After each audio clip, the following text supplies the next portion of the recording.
پاک افغان تعلقات۔ پاکستان اور افغانستان جنوبی ایشیا کے دو اہم پڑوسی ممالک ہیں۔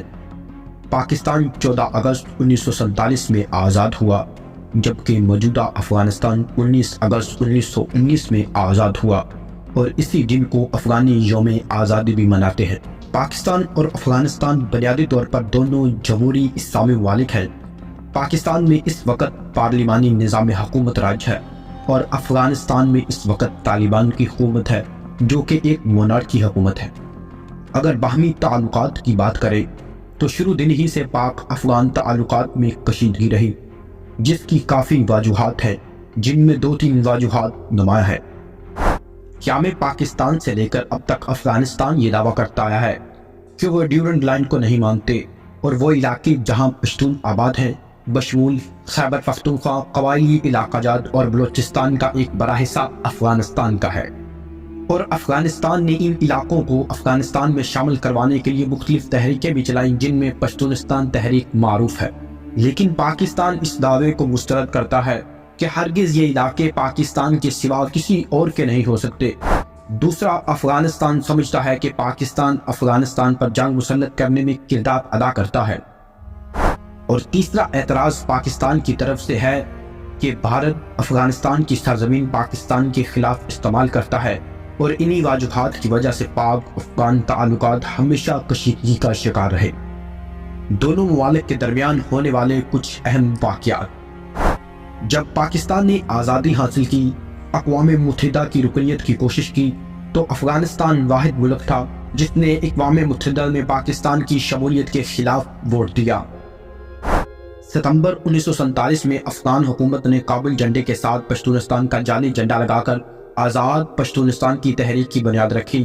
28 مارچ 1955 میں افغانستان کے صدر داؤد خان نے روس کی شاہ پا کر پاکستان کے خلاف انتہائی زہر آمیز تقریر کی، جس کے بعد 29 مارچ کو کابل، جلال آباد اور قندھار میں افغان شہریوں نے پاکستان کے خلاف پرتشدد مظاہروں کا آغاز کر دیا، جس میں پاکستانی سفارت خانے پر حملہ کر کے توڑ پھوڑ کی گئی اور پاکستانی پرچم اتار کر اس کی بے حرمتی کی گئی، جس کے بعد پاکستان نے افغانستان کے ساتھ تعلقات منقطع کر دیے اور سفارتی عملے کو واپس بلا لیا۔ جب 24 دسمبر 1979 کو روس نے افغانستان پر حملہ کر دیا، روسی و افغان کمیونسٹ افواج نے افغانستان میں قتل و غارت کا وہ بازار گرم کیا جس کی تاریخ میں مثال نہیں ملتی۔ پاکستان نے اس موقع پر 30 لاکھ سے زیادہ افغان مہاجرین کو پناہ دی اور تحفظ فراہم کیا، اور روس کے خلاف افغان مجاہدین کی بھرپور امداد کی۔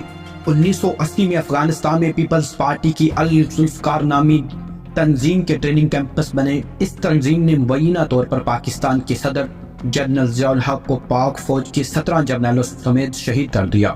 1995 میں طالبان کا ظہور ہوا اور وہ افغانستان کے دور دراز علاقوں میں مقامی وارلارڈز پر قابو پاتے اور امن کے داعی بن کر بالآخر کابل تک پہنچ گئے۔ طالبان کو ان گروہوں کی تائید بھی حاصل تھی جو اب القاعدہ نامی تنظیم کے تحت جمع تھے، جس کی قیادت اسامہ بن لادن کر رہے تھے، جو دنیا میں اپنا نیٹ ورک پھیلا رہے تھے۔ 11 دسمبر 2001 کو 4 ہوائی جہازوں کے ذریعے امریکہ کے تجارتی و عسکری اصحابی مراکز پر حملے کیے گئے۔ نیو یارک کا ورلڈ ٹریڈ سینٹر اور واشنگٹن میں پینٹاگون کا مرکز ان حملوں کے ہدف بنے۔ امریکہ نے اسامہ بن لادن اور القاعدہ کو ان حملوں کا ذمہ دار قرار دیا اور ساتھ یہ بھی کہا کہ اسامہ بن لادن کو پاکستان میں پناہ دے رکھی ہے۔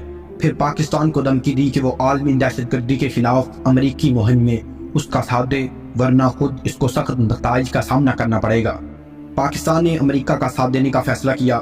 اسی کے ساتھ پاکستان میں دہشت گردی اپنے عروج پر پہنچ گئی۔ آئے روز بازاروں، مسجدوں، سکولوں میں حملے ہوتے رہے، بم دھماکے ہوتے رہے۔